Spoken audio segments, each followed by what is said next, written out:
Out of the way.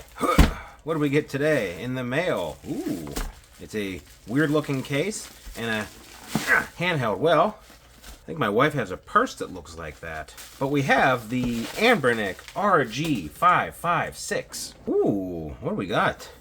Looks like it's the black one. That's all there is on the outside. I like these boxes. I like that little shiny line and the drafting blueprint style. I really enjoy that. I mean, that's something for that case design. I'll give them that. It's not just black. It's got a pattern. But what is that? 8? Are those Sonic eyeballs? Are they peanuts? I think they're peanuts. Ooh. Have our handheld. A little box. We have a screen protector, cord, and a manual. Now this cord's supposed to be heavy duty, a little thicker than normal. Ooh, yeah. Get the box out of here for now. Jeez. And see what we got. Ooh, what's that QR code for? I'm not gonna scan it. Take off our shipping screen protector. Put that in the pile, and we have ourselves the RG556. First impressions of the feel. Black plastic looks like it might take some of my hand grease, but it's not too bad. It might get cruddier the more you use it. It's somewhere in between glossy and matte. Like it's not glossy like whoa, but it's definitely not flat. We have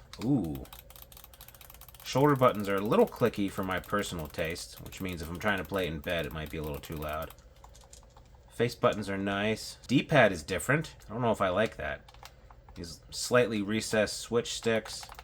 You have your Anbernic button, your home button, select, start, volume on top, your power button on top, aforementioned buttons. Now these triggers are Hall effect triggers, so you're getting 0, 50, 75, 100 as opposed to on or off. Clickable sticks, and these switch sticks are Hall effect too, so no stick drift, hopefully. Oh, did it come with an SD card? No. Oh, wow.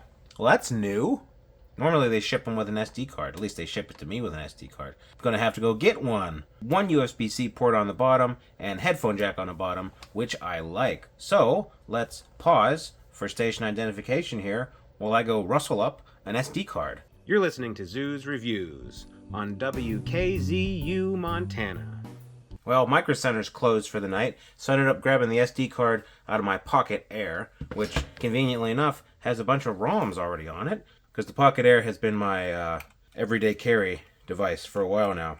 Speaking of the Pocket Air, do a real quick comparison here. They both have OLED screens. The Pocket Air screen is about the same size. My Pocket Air here, it's about the same thickness, but these little flare out for your hands, these ergonomic handles, as it were, are a lot bigger than on the Pocket Air. And this, honestly, my thumb starts to hurt if I'm playing it for a couple hours in a row. So maybe this will be a little bit of an ergonomic enhancement. But before we go too far, let's turn the thing on. Whoa! It's alive. Oh, there's our girl. It is not 11/26, and it is also not February 6th. Looks like we have just the basic Android interface. This is running Android 13. Let's get the screen real. Oh, wow. That goes super dim. So the dimness on this, coupled with the OLED screen, this might be a really good dark room, bedtime kind of handheld. It also gets really bright. Have a night light. Turn that off. Now, in our first look video, Stubbs was initially concerned this might be over-sharpened, but I don't think it is. I don't have a macro lens or anything, but my eye, which could be wrong, I don't think that it is. Comes shipped with Aether, Dolphin, 2 Dolphins, PPSSPP, Citra, Redream, Mupen 64, DuckStation, and a bunch of standalone emulators. We will probably install Daigisho. It also has RetroArch, comes with the Play Store, so you don't have to fiddle around with that too much. But we were going to get all of our emulators turned on before we get all of our games up and running. Some people wanted to hear the fan. So it goes, it's either stop, auto, cool, or on. That's not too loud. If you have it on auto, you're not going to hear it a lot. Cool, background noise. Full blast is It's loud, but we'll see how it is when the game music is actually playing as well. High power mode. You can key map. You can turn on game mode, which what? Oh, that's the Anbernic front end. Neat. Comes with 128 gigabytes on board, so you are going to want to have an SD card, especially if you're going to fill this up with PlayStation 2 and GameCube library. So, I'm going to do all of my off-camera jazz, get all my ROMs moved over, make sure this SD card is readable, and we'll get back to you with some game testing. Side note, while I was getting this set up over the last day, I showed this case to my wife, and she said, "That's Gucci." And I said, "Whoa, whoa, whoa, I can't say that on YouTube. That's filth." And then she told me that's a brand. It's a company that makes purses and bags. So I guess that's what they were going for. A couple things I wanted to point out during my setup and exploration. The pull down here, ambient light. If you long press this, it brings up this menu. You can change the brightness of your sticks. You can turn them to breath mode, medium, slow, or fast, or just regular light. Super bright, not bright at all. You can fiddle with it, or turn them off.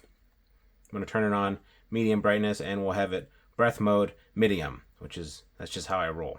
Another thing that's important in this drop-down menu is this Xbox mode button. Now it defaults to Nintendo Switch mode, and I originally thought that just makes A and B either Nintendo mode or Xbox mode, and it does, but Xbox mode is required for anything registering this as a gamepad like an Android to register these as analog triggers. So for instance, we'll have it on regular Nintendo mode and we'll open up Gamepad Tester. These key as buttons.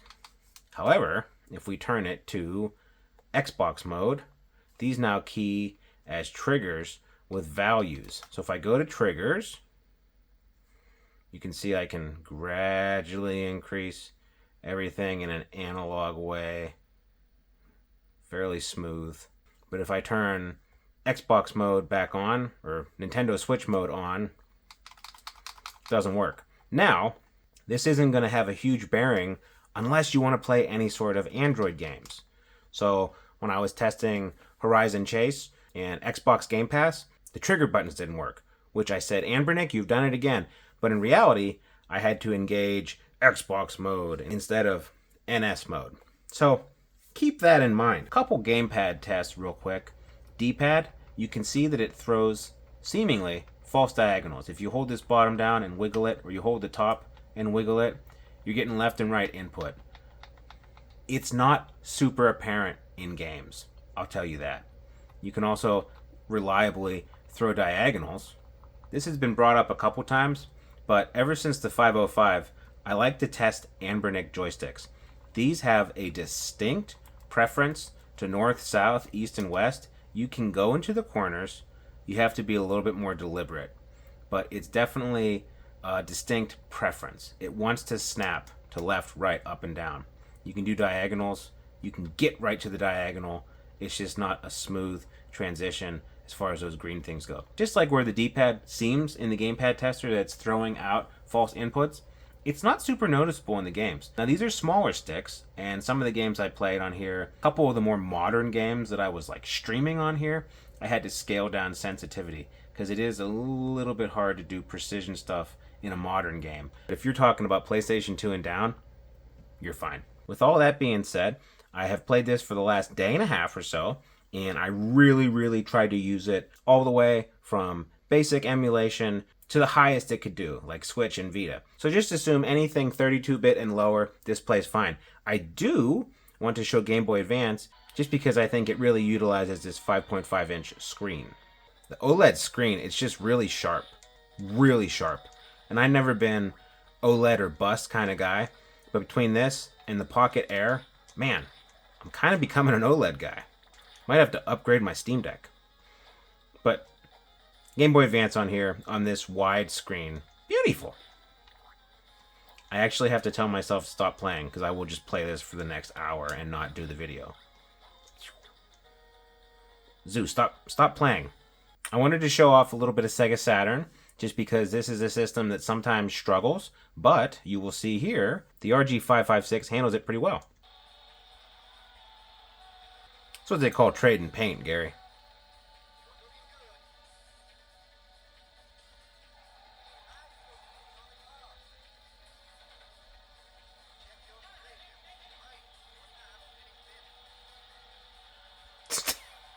Steady.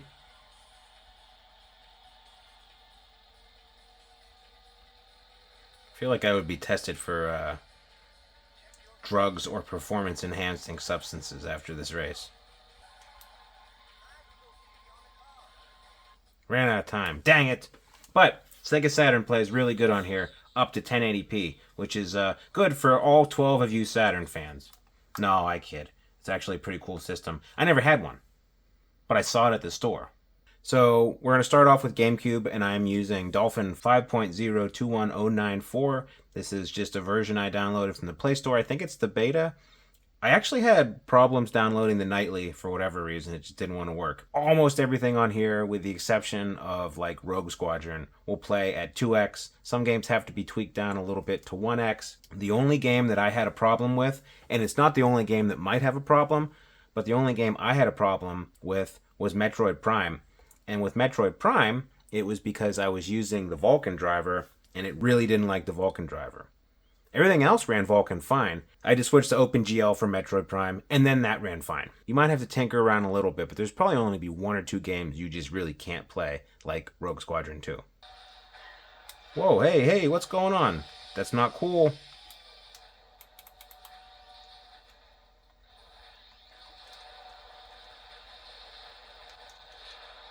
Jerk. Trying to scan stuff. Get dunked on, Boyd. Horse is drunk.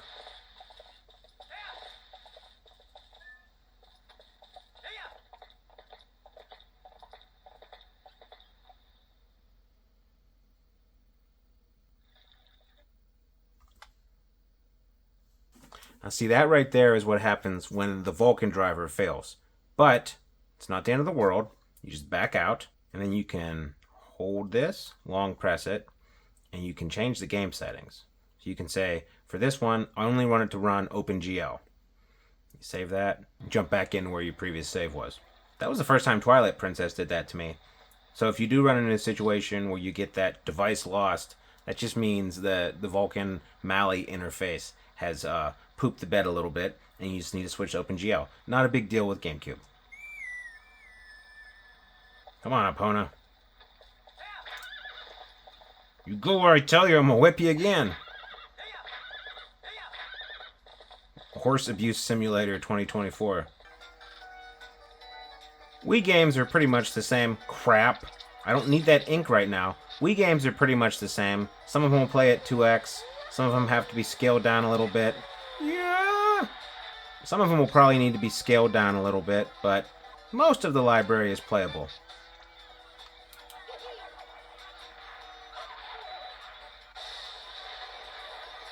It's rude.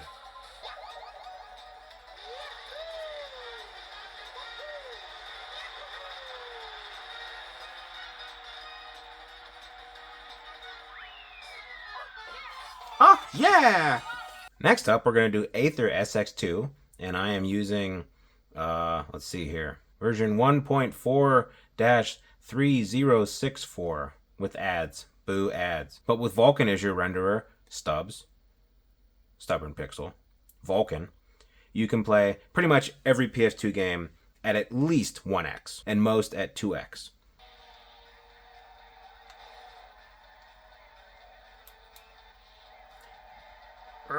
So we're playing Need for Speed 2 Underground, and the reason I picked this is because this is one of the games that you have to kind of fiddle fart with your settings. It's, whoa, very intensive.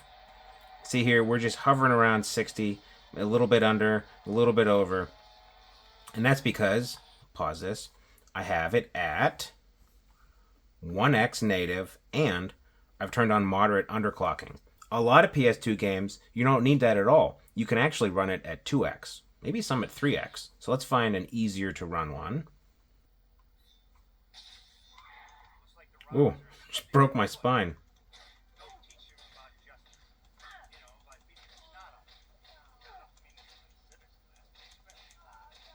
I don't want to go too crazy on PlayStation 2 because Stubbs did a whole video on it. But suffice to say, you'll be able to play most PlayStation 2 games at least 1x. Only a couple are going to need fiddle farting around, but a lot of them will play at 2x or 3x, depending on the graphical intensity. Most stuff on PSP will run at 4x resolution, which, ironically enough, is 1080p, which is the resolution of the screen. PSP is actually really good on here because you can get most stuff up to 4x. Like God of War, you got to take it down to 3. Excuse me, I'm trying to talk, officer. But most stuff will play at 4x, and it looks beautiful. You take advantage of the full screen. It's really, really good for PSP. Excuse me, I'm trying to make a point here. This is really unprofessional. If you're a huge PSP fan, I think you might be pleasantly surprised by this. Because A, you're taking advantage of this giant screen.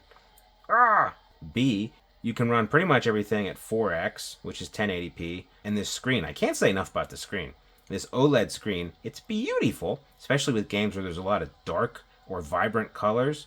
It just really shows them off well. I wouldn't take it over 4x, because even if the system can handle it, you're not really going to get a lot out of it because the screen maxes out at 1080p. So 4x is where you should probably start most of your games and scale down if you need to. Well, that was ill done. I feel really bad about those people who are in that SUV. Before we move on to Nintendo, I've been trying a little bit of Vita, and it is extremely hit or miss. So like Persona 4 Golden plays flawlessly. Flawlessly! Even when you're fighting and there's all that fog in the first TV world, plays fine. Rock solid 30 FPS at 2x resolution. Like a dream. However, other games immediately crash. It has to do with the relative immaturity of the emulator, along with the fact that that same Vulkan issue that came up with Dolphin, where the Mali chip on this fights with the Vulkan renderer, that same thing came up in here. So, this is running on Vulkan, and it's fine. It's beautiful. Random anime break. You know what? Since I just got this guy that can shoot lightning, I'm going to try my lightning attack. Yep, it worked. Get some of this music going.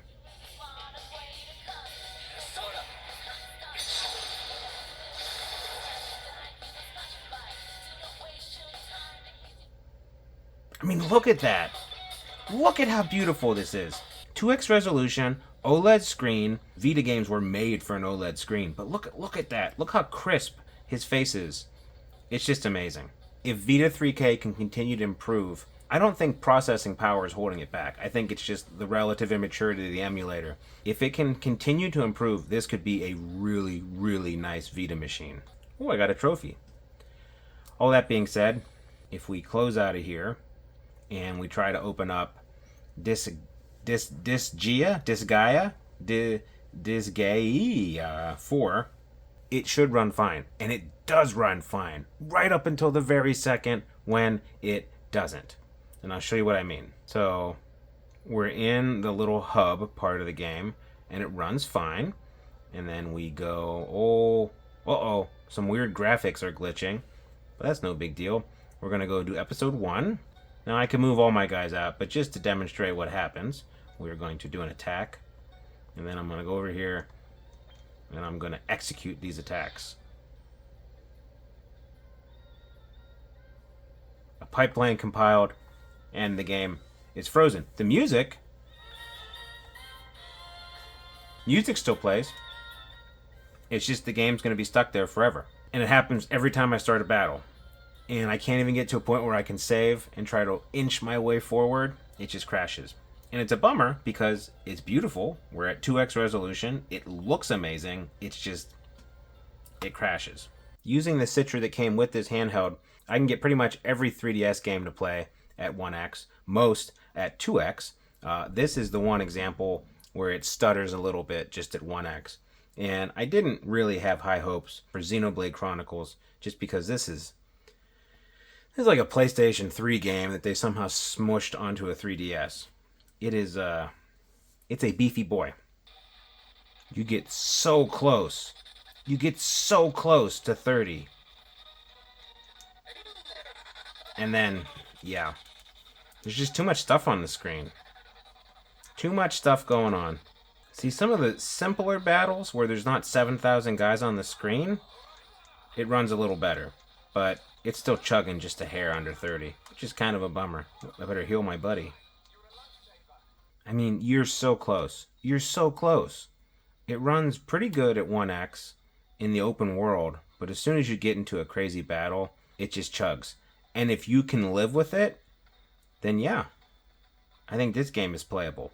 That being said, this is probably one of the hardest 3DS games there is to emulate, and my normal hard to emulate 3DS game test is Fire Emblem Echoes, and this thing runs amazing at, you'll see, wait, 2x. Oof. Oof. Get him, Lucas. Outside of a couple hard to run games, this is a pretty powerful 3DS machine too, especially if you want to squish the side screen over here and take advantage of the real estate. So it's similar to GameCube and Wii and PlayStation 2. You can play a lot of that generation, just you might have to scale it down to 1x or put some hacks in. But this is really hard to emulate, and it's playing it like a dream. Neat. I need to move on to the next system, but I'm just having fun playing this game. This is probably my sneaky favorite Fire Emblem. It's a remake, but it's pretty good. Alright, let's get out of here. You know, lighter indie games like Hollow Knight will actually run pretty well. This is averaging around 60 FPS. I mean, it's not setting the world on fire, but it's also running the game pretty well. Thanks for the assist, giant scary worm. And a game like this on this OLED screen, oh, forget about it, man. These darks are so rich. Alright, Zoo. Indie games that can probably run on a graphing calculator are running okay on here. What about other stuff? Well, don't be a jerk. Let's try some other stuff. You hear that? That's the first time the fan has really kicked on so far. A game like Octopath Traveler 2, it has all sorts of graphical issues. You can see that the screen is yellow. It shouldn't be like that. I'm actually running this at half resolution, because if I'm running it in full resolution, it doesn't work. And even at half resolution, there's all sorts of crazy graphical bugs. Ugh. So we're just gonna skip Octopath Traveler. Some of these other games that you would say, there's no way you're gonna play Mario Brothers Wonder. If you set it to run at half resolution, which you're losing a lot of fidelity, it'll still run okay. It's not the best experience in the world. I would not buy this as a Switch emulation device by any stretch of the imagination, but you can squeeze out a little bit more performance than you might think. A game like Super Mario Bros. Wonder, you can get it running at like 35, 40 FPS, but it's just sluggish. No one wants this. So even at half resolution, it looks nice. It's not. I wouldn't want to play Mario Wonder like this. But as a proof of concept, it kind of runs. It's just not running well at all. Ooh, big surprise. One of our Discord users asked, Zoo, can you try Torchlight 2 on here? And I am. I'm going to try it. I'm going to try it live. So I set this to 0.5 resolution, which means the text is not going to be super readable. But I wanted to find a starting point I could work up from. You know what? It's not as bad as I thought it would be. It doesn't feel like it's going to run at a full 1x. Well, heck, you know what? Let's just run it at 1x, see what happens. You know what? That's not bad. At 1x, that's not bad. You're hovering around 30 frames per second. So whoever asked me on Discord, I forget who it was in particular, it runs. It runs at 1x. I'm kind of impressed. But I think that's going to be the exception rather than the rule. And just for fun, the ubiquitous Horizon Chase to show off Android gaming. And I mean, that's smooth. That is smooth as silk. I'm going to crash everywhere because I don't know what I'm doing. But holy macaroni. Gah! Turbo boost! Native Android gaming, as long as you're not trying to push something super crazy like ultra settings on Genshin Impact, you should have a decent time on here. There's also, pause, if you pull down from the top, there's a key mapper. For your games that don't have gamepad support, you can map all the keys and all the inputs on your gamepad to spots on the screen. So if the game doesn't support the controller, you can still play it on here with this screen mapper, which is kind of neat. I'm probably never going to use it. we're going to end with a little bit of game streaming. I have Gamepass beta on here. And remember, you got to come down from the top. Make sure you have your Xbox mode on or else the triggers won't work. God bless them. You know what? I don't like your attitude. And normally I wouldn't do this. But I want to show people the combat real quick. And I don't want to spend an hour getting to a decent battle. So I'm going to start my own battle. And you know what? Maybe you should be nicer to people in the future.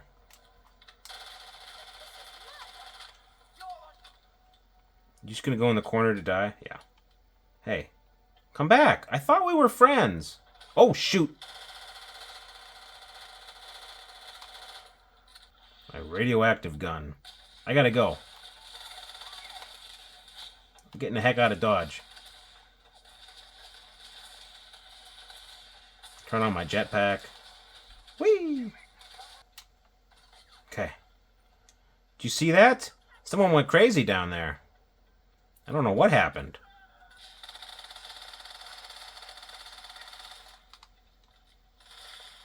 Oh, geez, they brought a robot.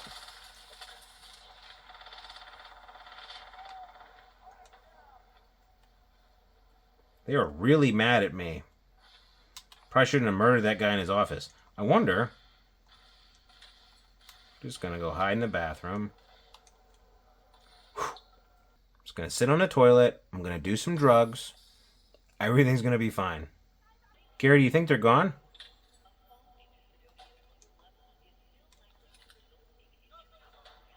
Crap. Well, Gary... Oh, shoot!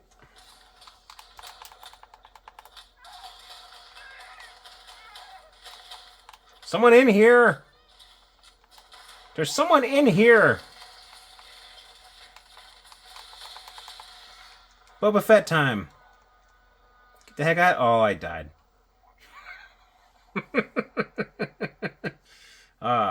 That's a good one. Well, Gary, with that ridiculous rampage out of the way, I guess it's time for...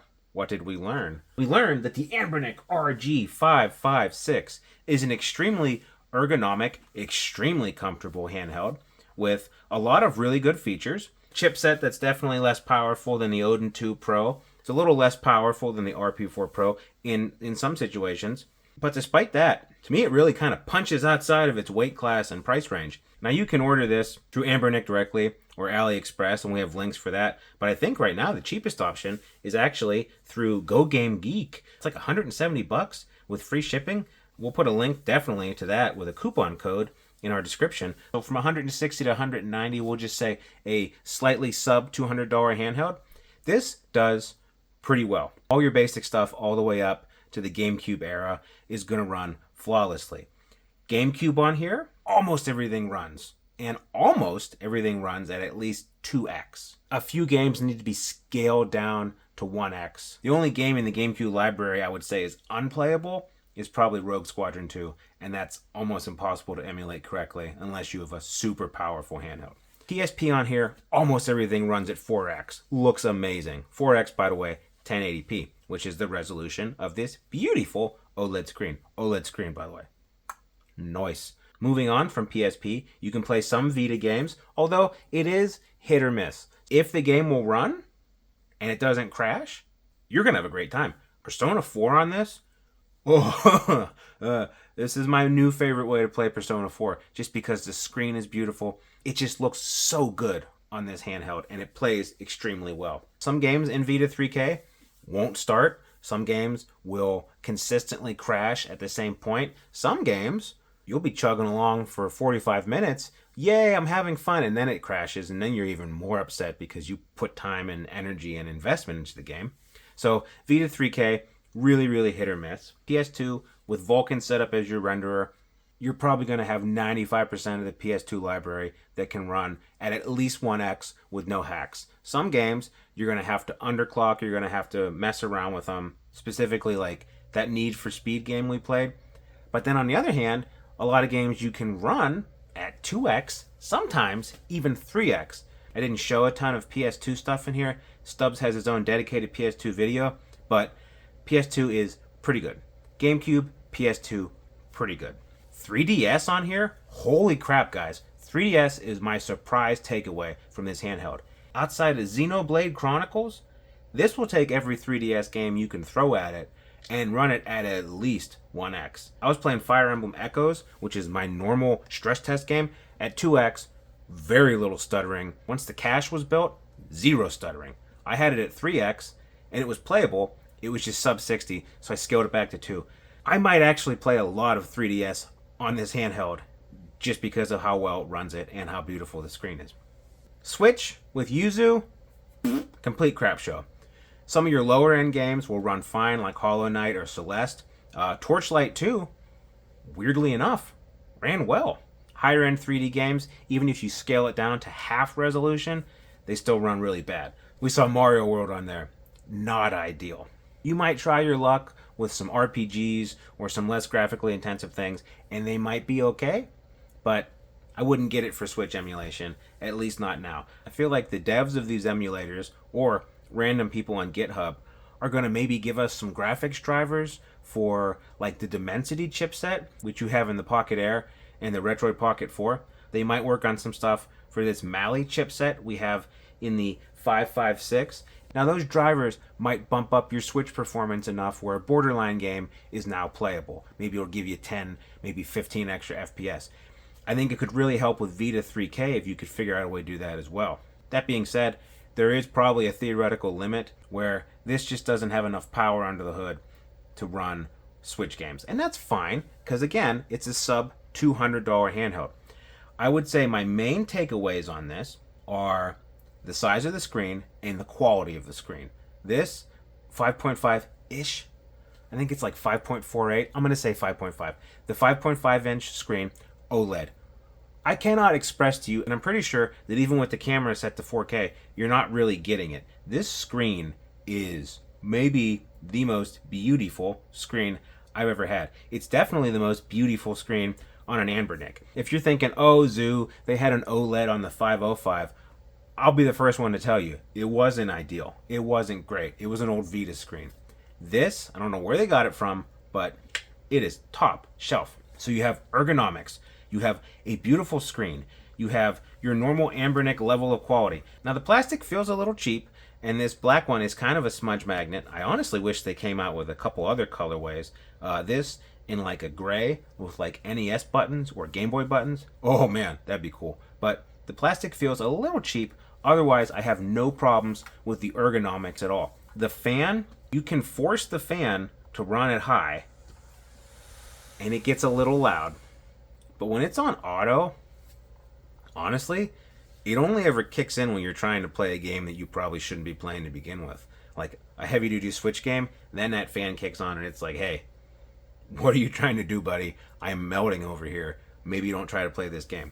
Your buttons and your sticks and everything, normal Anbernic level of quality. This D-pad kind of reminds me of the Switch D-pad, and I thought maybe I wouldn't like it, but it's not bad. In the gamepad tester, it'll throw false diagonals. But when you're playing games, it's not that big of a deal. But honestly, with this level of Anbernic build quality, with the performance that, frankly, it impressed me more than I thought it would, at that sub $200 price, this has a lot going for it. If you already have something like an Odin 2, I don't know that there's a reason to get this. If you are trying to decide between this and the RP4 Pro, it's a lot closer of a decision after playing with this than I thought it was going to be. I thought the RP4 Pro would probably knock this out of the water, but honestly, playing it, I really like this. I genuinely expected this to be and I'm really pleasantly surprised. I like it. So I guess it comes down to, if you don't already have a device as powerful as this and you want to get one for relatively cheap at that sub $200 price point, this is a strong contender. Because even if you do go with the RP4 Pro, the screen isn't going to be as good. You might run into quality control issues with the buttons and the triggers, and the ergonomics of it. Honestly, a lot of people I know that have an RP4 Pro, they got a grip for it. This has the grip built in. This actually was designed to be ergonomic. It's one of the most ergonomic devices I have. So if you're interested and you like the form factor, you like the power, you like the price point, I would say go ahead and buy it. Yeah, why not? I didn't think I was going to say that when I opened this box. I will tell you, I don't know if this bag ships with all of them. If you come across an option where you can say, I don't need the case, I wouldn't take the case. I'm honestly a little bit scared to take this out into public, especially if you're going from my wife's reaction of confused laughter and then a really intense eye roll. If you didn't roll your eyes and you actually like this, how about you like and subscribe? Sometimes I look at the analytics and only about 25% of our viewers are actually subscribed. So if you are watching and you like it, go ahead and give us a like and a subscribe. Please, please.